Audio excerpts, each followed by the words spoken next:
Kinerja Prabowo Subianto sebagai Menteri Pertahanan, Menhan, jadi salah satu topik hangat diperbincangkan usai debat Capres kemarin.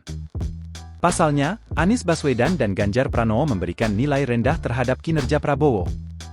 Anies menyebut nilai kinerja Kemenhan di bawah Prabowo sangat rendah.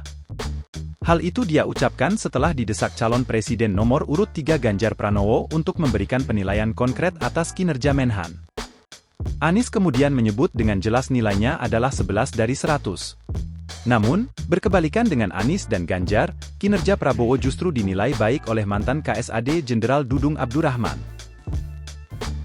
Hal ini diungkapkan Dudung dalam tayangan Ngopi Kompas TV. Pak Prabowo, saya kenal beliau itu Letnan 2, jadi saya Letnan 2 beliau Danyon 328 tugas operasi di Timur Timur dan batalion itu kemudian batalion terbaik pada saat penugasan, ujar Dudung.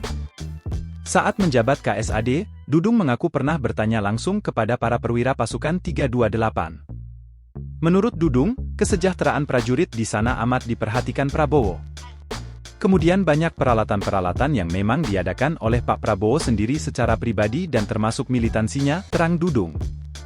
Ia menambahkan saat dirinya sudah menyandang kapten, Prabowo mengagendakan beberapa perwira muda untuk dikursuskan bahasa Inggris selama 6 bulan di Jakarta atau tepatnya di Kopassus lalu diberangkatkan ke luar negeri untuk mengambil S2. Dudung menyebut lulusan-lulusan SMATN juga disekolahkan langsung ke Amerika maupun ke Inggris.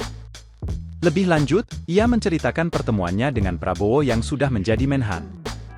Dudung menyebut Prabowo sangat peduli dengan Akademi Militer.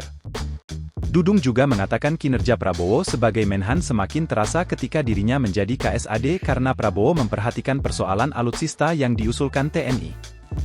Dudung menyebut Prabowo memenuhi keinginan TNI terkait alutsista, termasuk soal rumah untuk prajurit.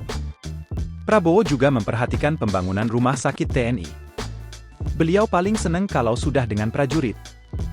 Beliau itu kalau boleh saya mengatakan kalau dadanya dibelah itu merah putihnya itu masih jam 12. Jam 12 itu berkibarnya itu masih semangat, masih berkobar-kobar. Dan beliau pemberani, jagoan, dan beliau politik luar negerinya juga oke, katanya. Download Tribun X sekarang, menghadirkan lokal menjadi Indonesia.